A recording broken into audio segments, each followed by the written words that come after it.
empezamos una nueva serie de la Biblia. ¿Cómo se llama? Nuestra nueva serie se llama Identidad Sexual. Vamos al Salmo 8. Dice: oh Señor soberano nuestro, qué imponente es tu nombre en toda la tierra. Has puesto tu gloria sobre los cielos. Por causa de tus adversarios has hecho que brote la alabanza de labios de los pequeñitos y de los niños de pecho, para silenciar ¿a quién? Al enemigo y al rebelde.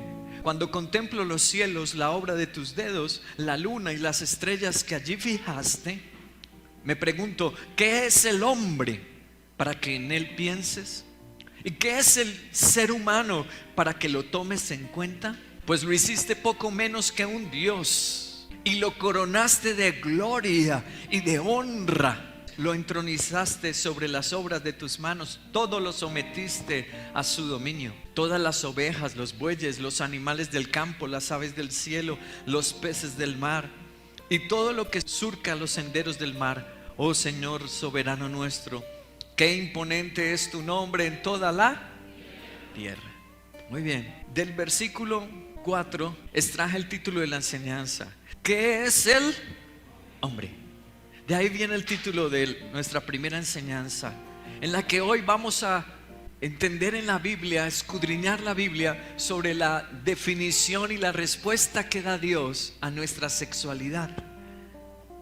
Ahora, ¿por qué es importante responder? Para hablar de identidad sexual, ¿por qué es importante responder la pregunta sobre qué es el hombre? Del modo en que tú entiendas tu vida, asimismo la vas a vivir. Si una persona se siente derrotada en esta vida, siente que es un error que hubiera nacido, ¿cómo va a vivir su vida? No va a ser asertiva en los pasos que va a dar, va a ser más bien titubeante, errativa en los pasos y las decisiones que va a dar. Pongamos un ejemplo sencillo. Ahora, como tú vivas la vida, así va a ser la consecuencia. O triunfas o fracasas. O la disfrutas o va a ser un sinsabor y una amargura tu vida. Pongamos un ejemplo sencillo. ¿Cómo definimos a los peces? Como los definamos, así los vamos a llevar a vivir. Si alguien dice, los peces pueden volar, y toma un pez y lo lanza desde un edificio, pez vuela, ¿qué le hace a ese pez? ¿Cuál será el final y el resultado de ese pez? Morirá. Si alguien dice, las aves nacieron para nadar, y saca un lindo canario de la jaula y lo mete en la piscina, ¿qué le va a hacer al ave? La mata. Como nos definamos, como nos entendamos, así llevamos la vida. Y como llevamos la vida determina si seremos felices en esta tierra o seremos infelices. Déjame ver cómo estás viviendo ahora tu vida y yo podré decirte cómo va a ser tu resultado en unos años. Si Dios estará contigo o no estará contigo. Si serás un ejemplo de bendición para la iglesia, para tu familia y la sociedad, o si serás un ejemplo de fracaso, derrota. Si perderás la gracia de Dios, de acuerdo a cómo estés llevando la vida. ¿Y cómo lleva uno la vida? Como uno se defina. Entonces la pregunta la inspiró Dios en la Biblia: ¿qué es el hombre? Y como nos definamos vamos a vivir. En la Universidad de Washington hicieron esta interesante pregunta, este sondeo entre los universitarios, entre los jóvenes, y mira lo que descubrieron. Se ha hablado mucho de la identidad últimamente, pero ¿hasta dónde está llegando? ¿Es posible que sea un error? Fuimos a la Universidad de Washington para descubrirlo. ¿Sabes qué se está debatiendo en el estado de Washington? ¿El poder acceder a baños, vestidores y spa? ¿Según la identidad de género y expresiones de género de cada uno? Creo que a la gente se le debe permitir usar las instalaciones. Creo que los baños deberían ser neutrales, porque no necesitamos clasificaciones que nos diferencien. Creo que definitivamente la gente debe poder entrar a los vestidores que quiera. Pienso que al menos las universidades públicas deberían esforzarse en adaptarse a quienes no tienen un género específico. Ya sea que te identifiques como masculino o femenino, sea que tu sexo de nacimiento corresponda o no, se te debe permitir usar esas instalaciones. Si te digo que soy mujer, ¿qué me responderías? Bien por ti, ok. Un gusto en conocerte. ¿Por qué? ¿De verdad? No me afecta. Te preguntaría cómo llegaste a esa Si te conclusión. digo que soy chino, ¿cuál es tu respuesta?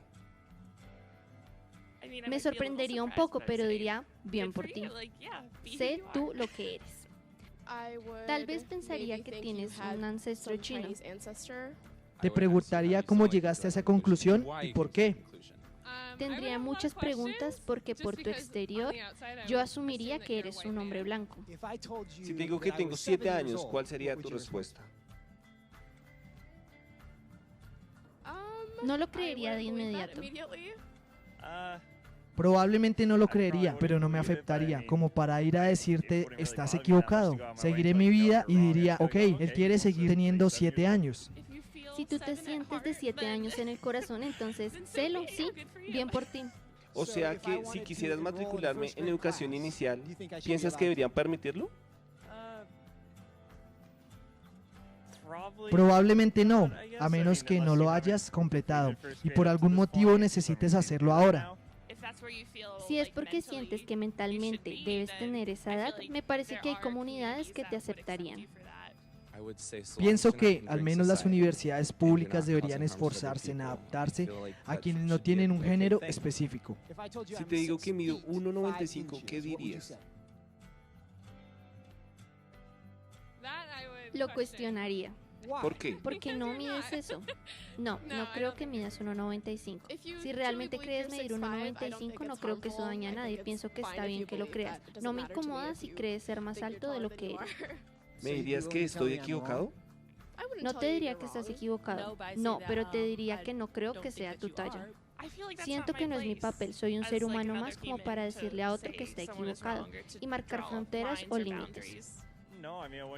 Probablemente no, a menos que no lo hayas completado y por algún motivo necesites hacerlo ahora. Así que puedo ser una mujer china. ¿Tú? Claro, ¿Pero no puedo ser una mujer china de 1,95? sí. Si me argumento bien o me explicas por qué mides 1,95, creo que yo estaría muy abierto a decir que mides 1,95, o eres chino o eres una mujer. No tendría que ser difícil decirle a un hombre blanco que mide 1,75, que no es una mujer china de 1,95. Pero lo es para ellos notoriamente. ¿Por qué? ¿Qué nos dice eso sobre nuestra cultura y sobre nuestras capacidades de responder a las cuestiones realmente difíciles? A este punto estamos llegando. ¿Por qué? ¿Cómo así que los jóvenes, nuestros jóvenes no pueden asegurarle a un hombre, tú no eres una mujer, tú no mides 1,95? ¿Por qué no le pueden asegurar, por qué no le pueden confrontar y decir, tú eres un varón y mides 1,70 y no tienes 7 años, tienes 30 o tienes 40? ¿Por qué estamos entrando en este relativismo? Entonces tenemos que hablar acerca de la educación y las implicaciones que esto está trayendo para nuestra sociedad. Cuando nosotros no tenemos nuestra identidad clara de quiénes somos en Dios. Dios nos creó no para fracasar, Dios nos creó para ser felices. Pero la sociedad hoy está en unos índices de frustración. Los suicidios principalmente no están entre la gente adulta o anciana, están precisamente entre los jóvenes. ¿Por qué? Porque hay una crisis de identidad. No sabe quién es y no sabe para qué existe. ¿Para qué está en esta tierra? ¿Cuál es su propósito? ¿Y cómo va a ser feliz? Entonces está imitando estos modelos. Modelos que se están infiltrando. ¿En dónde? En las universidades. Tenemos profesores que les están diciendo a nuestros jóvenes y a nuestros niños, tú puedes ser cualquier cosa, hombre o mujer, dedicarte a lo que quieras. Esto está trayendo una crisis que el resultado no son sociedades más felices, no son familias realizadas, sino todo lo contrario, frustración, confusión. que los atrapa, los hunde en un destino sin Dios. Entonces tenía que mostrarles esto porque una de las mayores fuentes de desviación de identidad sexual han sido los colegios y las universidades, y ahora se está incrementando. Quiero contarte algunos de los casos. Uno de los historiadores y politólogos más respetados en el mundo ha sido este hombre, un francés, Alexis Tocqueville. Este es uno de los historiadores y politólogos más respetados en el mundo, y él especialmente estudió el sistema político de los Estados Unidos, de donde estábamos viendo este video.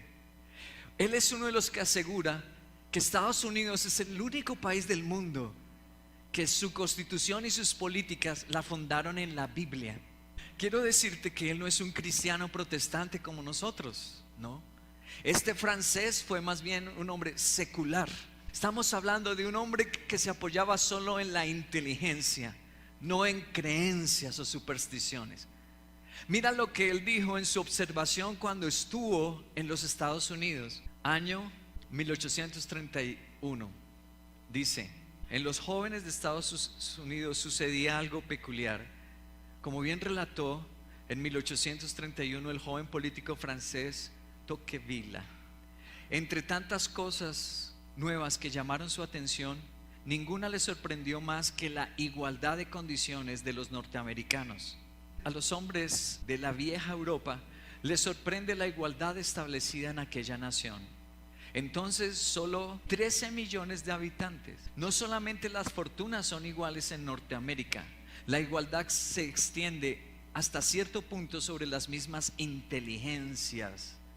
No creo que haya país en el mundo donde en proporción con la población se encuentren tan pocos ignorantes y menos sabios que en Norteamérica.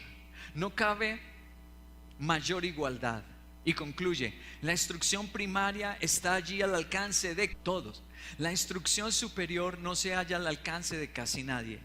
Los hijos de los inmigrantes británicos, alemanes, polacos, italianos, judíos iban siendo rápidamente alfabetizados y socializados en la escuela. La instrucción fue ingrediente esencial. Hasta aquí dejo la lectura. Ahora voy a leerles un poquito de este historiador.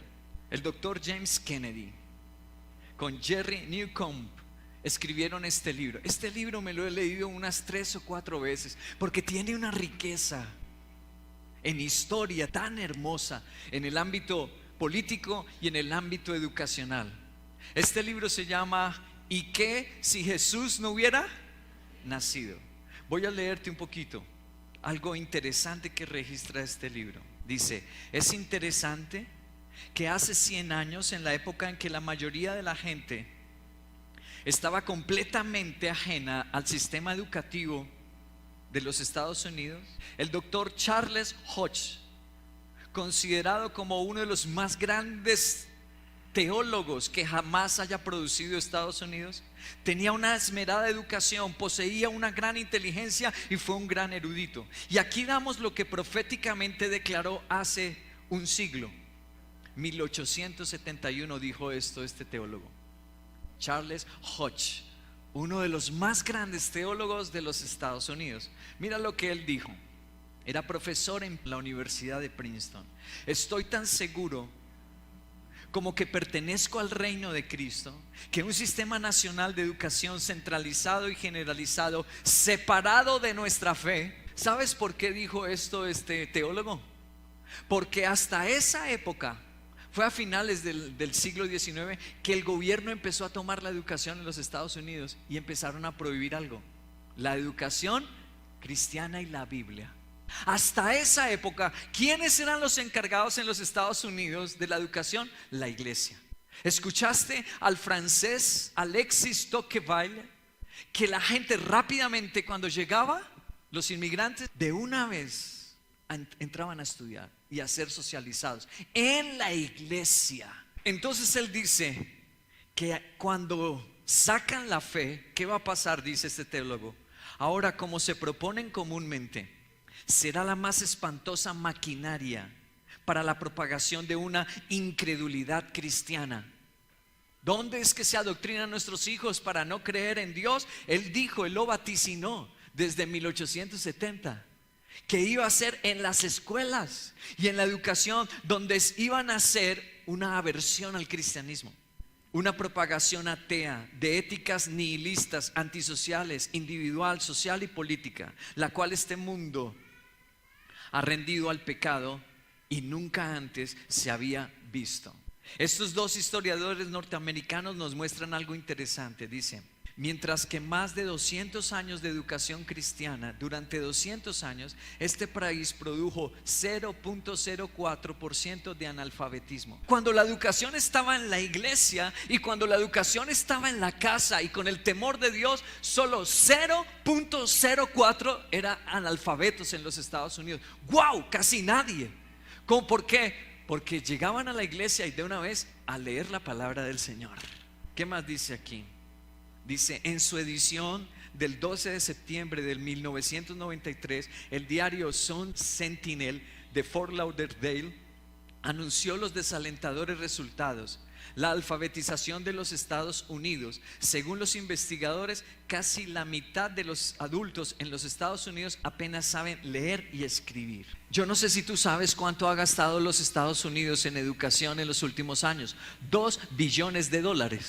No, es gratuita, sí, pero es sin Dios. Mira esta noticia. Estados Unidos tiene ¿cuántos? 16 millones de personas que no saben leer ni... La educación secular jamás podrá llegar a cumplir el deseo y la voluntad de nuestro Dios. Jamás. El efecto de una educación sin Dios jamás enriquece una sociedad. Cuanto más tengamos a Dios en nuestras escuelas, cuanto más tengamos a Dios en nuestras universidades, nuestra sociedad es mejor. Y cuando sacamos a nuestro Dios y empezamos a decir, tú puedes ser cualquier cosa y vivir a tu manera, el resultado no es una mejor sociedad, es una sociedad anárquica. Es una sociedad violenta y malvada, porque los hombres desde que nacemos estamos contaminados con el pecado. El Salmo 51 dice, en pecado me concibió mi madre. Todos somos pecadores. Y si se nos deja hacer lo que nos antoje, lo que queramos, la inclinación de nuestro corazón, dice el Salmo, que la inclinación del corazón del hombre está hacia el mal. Tú al niño cuando naces, ¿le tienes que enseñar a golpear a otro niño? ¿Le tienes que enseñar a quitarle sus juguetes? Nadie le enseña eso. Cuando tú lo ves, es que, ¡quieto! ¿Qué va a hacer? El mal es instintivo. Nuestro corazón ha sido manchado desde que nacemos hacia lo malo. En lo que sí debemos aprender es en hacer lo bueno. Eso sí debe ser aprendido.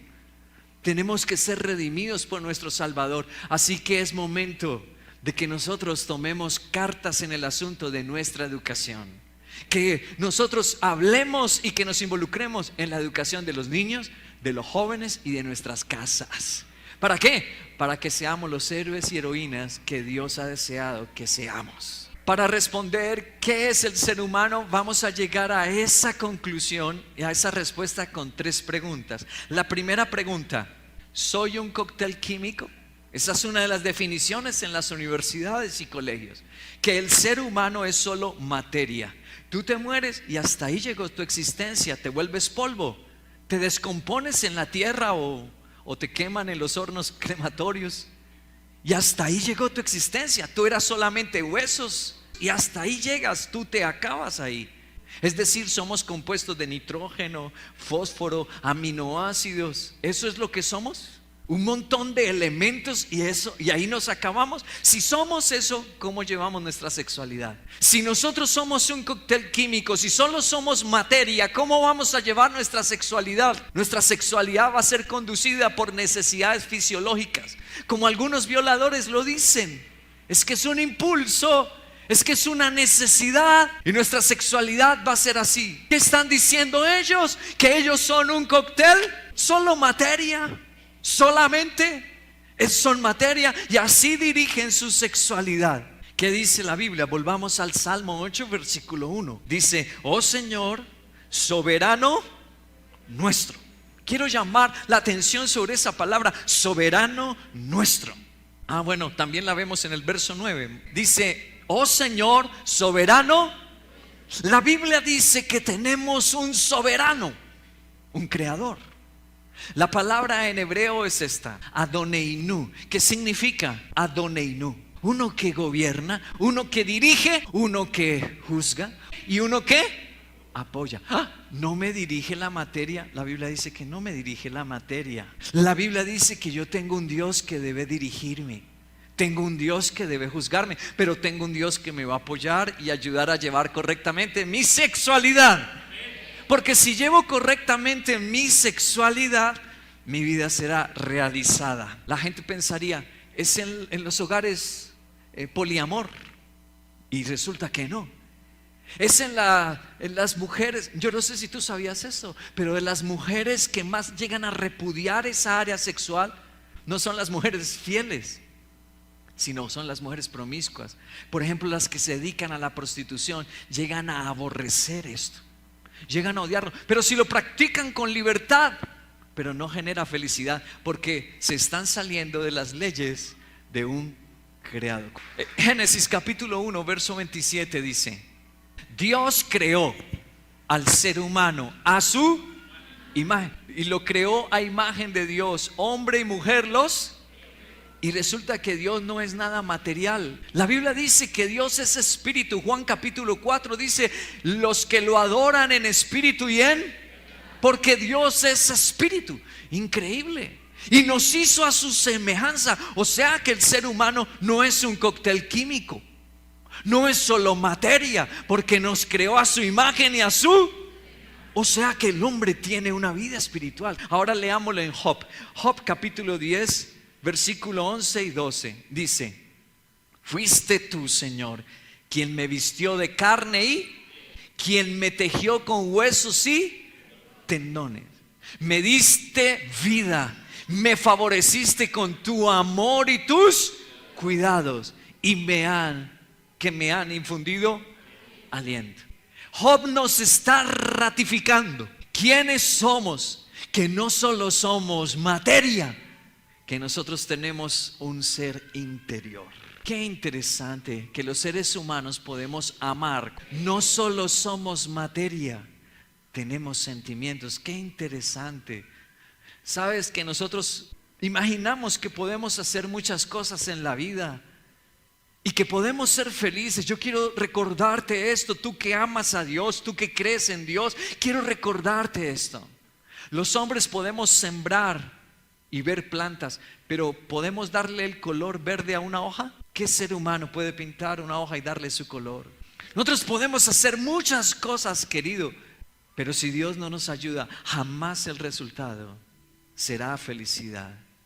Yo quiero animarlos a todos que estamos en el camino correcto, haciendo la voluntad de nuestro Padre. Tú y yo veremos la mejor versión de nuestra vida que nos hayamos podido imaginar.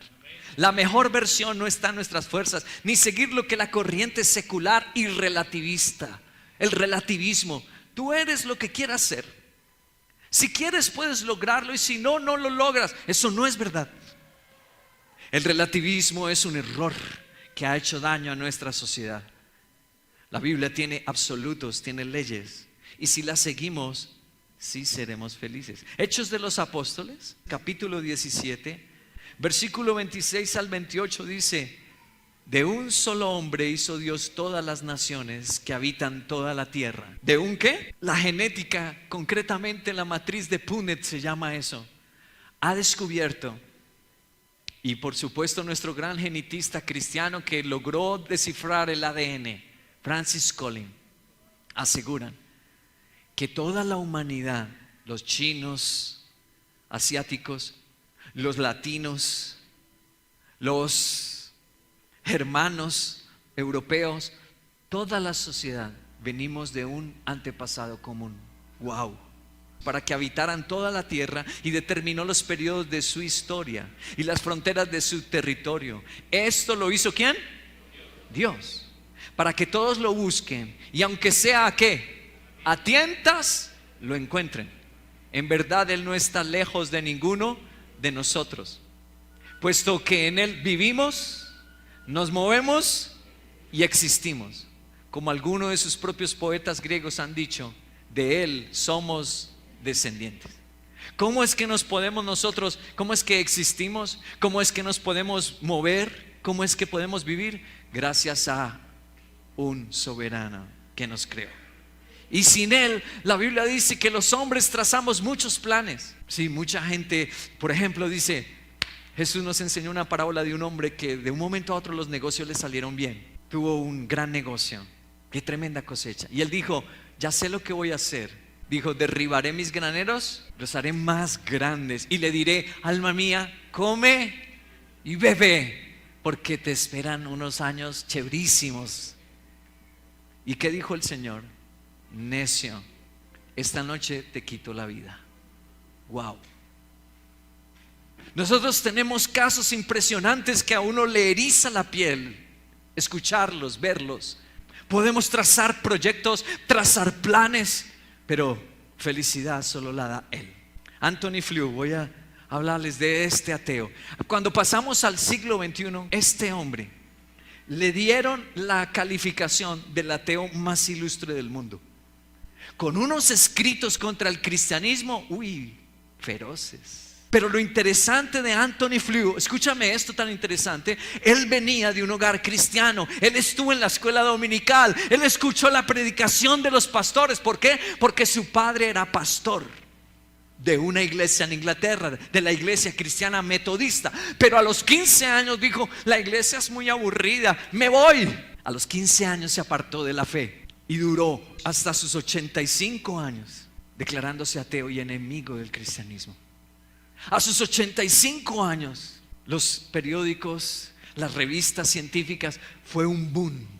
¿Por qué? Porque Anthony Flew declaró que Dios sí existía. Escribió ese libro, There is, le tacharon el no y pusieron un A. There is a God. Dios existe. Con unos argumentos súper inteligentes. Anthony Flew alcanzó a vivir 6 de sus últimos años, porque murió en el año 2010 con 87 años, pero murió confesando que Dios el Señor existía y que necesitaba un Salvador. En su librito There is a God, Dios existe, una de las razones por cual se convirtió, por cual dejó de ser ateo, escúchala cómo lo escribió él. Cada año que pasa, cuanto más descubrimos de la riqueza y de la inteligencia inherente a la vida, o sea, cuanto más avanza la ciencia estudiando la vida, menos posible parece que una sopa química pueda generar por arte de magia el código genético. ¡Wow! Nuestro código genético, nuestro ADN es tan complejo. Yo no sé si tú sabías, el ADN tuyo es diferente al que tienes al lado. ¿Cuánto se tardaría con los computadores más avanzados del mundo en leer el ADN de solo una persona? ¿Sabes cuánto se tardaría en este momento? 80 años en leérselo todo. Es algo tan complejo, es algo tan exacto. Por el ADN es que se define nuestro color de piel, nuestros ojos, nuestros rasgos físicos. Por el ADN se definen las enfermedades, nuestra inteligencia, nuestros sentimientos, toda nuestra existencia. Anthony Flew, porque una de las razones por las que él se convertía, y dijo, por la ciencia, porque es imposible que una sopa química por magia, ¡pum!, produjo un hombre. No, es tan exacto, es tan cuidadoso, que no nos deja razón más que creer que hay un Dios que nos creó. La segunda pregunta que nos vamos a hacer esta mañana sobre qué es el hombre. ¿Soy una vida animal con cerebro desarrollado? Ese es otro de los conceptos de las universidades, esas seculares, del relativismo actual. Que el hombre es un animal más, sino que su cerebro es más desarrollado. Volvamos al Salmo 8, versículo 4, dice: me pregunto, ¿qué es el hombre para que pienses en él? ¿Qué es el ser humano para que lo tomes en cuenta? 2 palabras quiero resaltar en este versículo. La primera palabra es la palabra hombre. En el hebreo es la palabra enosh, que traduce como humanidad, fragilidad y mortalidad. No somos vida animal, somos distintos. Aunque compartamos ciertas características con los simios, no somos simios. Humanidad, fragilidad, inmortalidad. Y para hablar de ser humano se utiliza la siguiente palabra, Ben Adam, que traduce como persona y como ser humano. Increíble. No somos animales. Las personas que definen al ser humano como un animal con cerebro desarrollado, ¿cómo viven su sexualidad? Es que estoy entrando en celo. Los animales son los que entran en celo, querido. Es que tengo las hormonas, no me puedo controlar. Porque él se siente un animal. Pero Dios dice que no, querido, que nosotros somos distintos. Mira este video. Es difícil de creer. La mujer que ven en pantalla, aquí la tienen por favor, tiene por nombre Karen. Y asegura ser, escúchelo bien, un caballo atrapado en el cuerpo de un ser humano. Y no es una broma. Hay que decir que no es la primera vez que Karen realiza un cambio radical en su vida. Nació siendo un hombre hace 50 años en Francia y entonces se dedicó a ser maestro de escuela, estaba casado, tenía una hija. Su vida se alteró por completo cuando él decidió realizarse el procedimiento de cambio de sexo, que bueno, eso lo hemos escuchado, ¿sí? Personas que nacen en un cuerpo equivocado, así lo plantean. Fue así como nació Karen, pero la sensación de estar en el cuerpo equivocado no desapareció, así que ahora ella está decidida a convertirse en caballo. En este caso, si somos estrictos, sería en yegua. Bueno, su objetivo es vivir como ese animal y asegura que esta idea le obsesiona desde que tenía 7 años de edad. Por si fuera poco, Karen participa en campeonatos llamados Pony Play, donde la gente pretende ser un caballo. La historia de Karen no se queda en el deseo, ya que le está solicitando al gobierno de Francia que pague las operaciones necesarias para convertirla en yegua y así convertirse en una persona no transexual, sino en una persona transespecie. ¿Sí escuchaste lo que dijo? Quiere que el gobierno le pague su transición. Oye, esto es vergonzoso. Allá cada uno lo que quiera creer, es verdad, somos respetuosos de esto y no le vamos a imponer la fe a nadie, pero que haya que pagarle su locura, esto es vergonzoso. Nosotros respetamos totalmente a la población LGBTI. Si están por ese camino, bueno, que como Anthony Flew esperamos que no lleguen a los 81, que un día el Señor se aparezca y sus preguntas sean contestadas. Pero que lleguen a imponernos eso en nuestra sociedad, el cristianismo no lo vamos a permitir en el nombre del Señor. Porque sabemos que nosotros valemos mucho más que un animal. Somos la creación magnífica de Dios y nos creó para hacer el bien y bendecir esta tierra. No somos transespecies, no somos animales, no somos animales con cerebro desarrollado. No, lo que la Biblia dice es lo siguiente. Primero, volvamos al Salmo 8. Versículo 5 dice: pues lo hiciste poco menos que Dios. Lo primero que sobresale es el término lo hiciste. Dios hizo al hombre, lo hiciste. ¿Quién lo hizo? Dios. Luego dice en ese mismo versículo 5: lo hiciste menos que un Dios y lo coronaste de gloria y de... ¿Sabes que tú no naciste para ser infeliz? Dios quiere que tengas dignidad, que tengas honra y que triunfes en esta vida. Lo dice ahí. Lo segundo que concluimos, primero, que Dios hizo al hombre. Lo segundo, Dios hizo al hombre y le dio un gran honor, no humillación. Tú no naciste para hacer el hazme reír en las redes sociales, que todos se burlen de ti. No naciste para esto.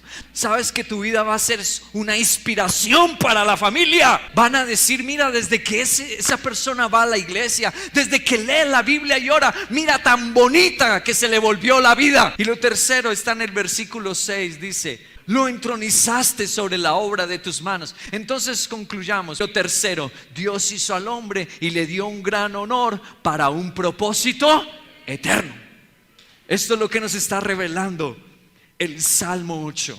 Dios nos creó y nos dio gran honor. Dios nos creó y nos da dones, talentos, honor. ¿Para qué? Para un propósito eterno. ¿Sabes que tú y yo tenemos un destino? ¿Cómo lo dice Éxodo? Éxodo lo dice hermoso. Éxodo capítulo 9 en el verso 16 lo dice así: te he dejado con vida precisamente para mostrarte mi poder y para que mi nombre sea proclamado por toda. Pero quiero leérselo en esta versión, la NTV, la Nueva Traducción Viviente. Dice: sin embargo, te he perdonado la vida con un propósito. ¿Sabes que si tú y yo estamos con vida aún, es porque vamos a cumplir un propósito de gran honor en esta tierra? Tú no naciste para ser caballo. Tú no naciste para que se burlen de ti. Tú no naciste para ser un promiscuo sexual. Tú vas a ser una inspiración para esta sociedad y una bendición en las manos de Dios.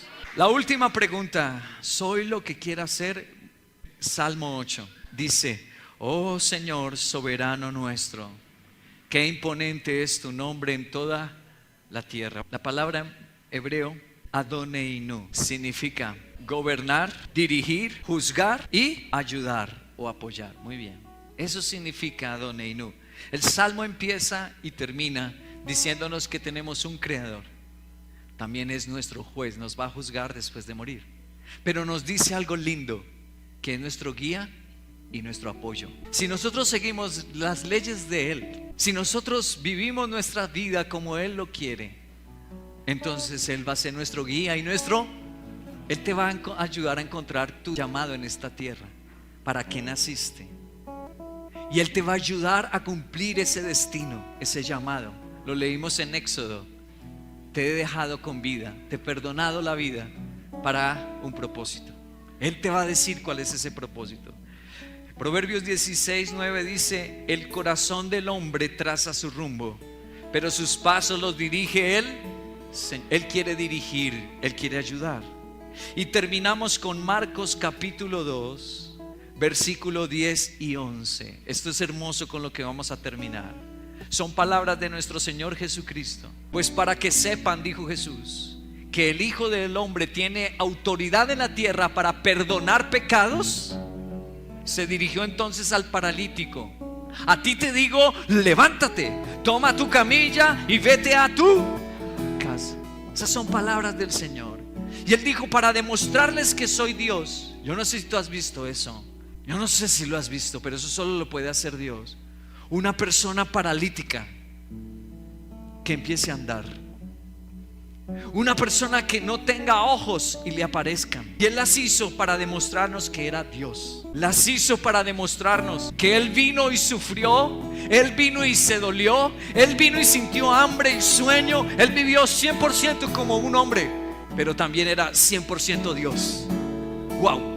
Esto es un gran misterio, porque podía darle la vida a quien llevaba 4 días muerto, ya gusaneado su cuerpo, que olía mal. Le dijeron: no, Señor, no quites la piedra, está oliendo feo, descompuesto, está ya agusaneado. Y Jesús dijo: quiten la piedra. Se paró frente a ese sepulcro y dijo: Lázaro, sal fuera. ¿Por qué tuvo que decir Lázaro? Todo el mundo sabía que era Lázaro. Si Jesús no dice Lázaro, se levantan todos los muertos en ese momento. Tuvo que decir ese nombre: sal fuera, levántate, porque si no, ante la voz de Dios, todos los muertos se hubieran levantado. Pero en su infinito amor se llamó así en ese versículo de Marcos: Hijo del Hombre. ¿Sabes cómo traduce esto en el hebreo? Bar Enosh. Este Salmo 8 estaba mostrándonos que iba a venir un Salvador, hijo de un hombre. No te sientas solo ni confundido, porque hay un Dios que nos ama, que sabe lo que es sufrir y pasar crisis, y está dispuesto a perdonarte y levantarte, porque eso le dijo a ese hombre: para que sepas que yo te puedo perdonar los pecados. Levántate y camina. Sabe nuestras debilidades, nuestras luchas, y nos va a ayudar. Ese teólogo Charles Hodge, una de las frases que más me gusta que él escribió, dice: la gracia de Dios humilla al hombre sin degradarlo. Él quiere que nos humillemos, sí, pero no degradarnos. Y lo exaltan sin vanagloriarlo. Eso hace la gracia de nuestro Dios.